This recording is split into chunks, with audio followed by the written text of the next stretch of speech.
আজকে রান্না করে দেখাবো বরবটির তরকারি। জানি খুব সাধারণ একটা সবজি, খুব সাধারণ একটা রান্না। কিন্তু এইভাবে করলে আর আম দিয়ে যদি টকের ডাল হয় তো এই গরমের দিনে দুপুরের মেনুটা কিন্তু জমে যাবে।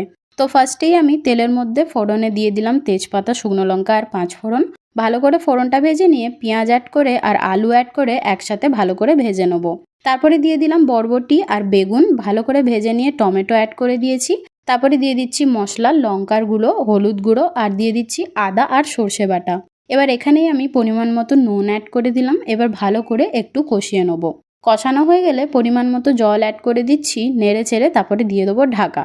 এবার সবজি সিদ্ধ হওয়া পর্যন্ত রান্না করে নেব আর ঢাকাটা খুলে যদি জল থাকে নেড়ে চেড়ে ভালো করে শুকিয়ে নেব। তো আমাদের একদম সিম্পল গরমের দিনের এই বরবটির তরকারি রেডি। অবশ্যই তোমরা কিন্তু ট্রাই করে দেখো আর যেদিন করবে টক ডাল দিয়ে খেয়ে দেখবে, একদম জমে যাবে। তো চলো বাই।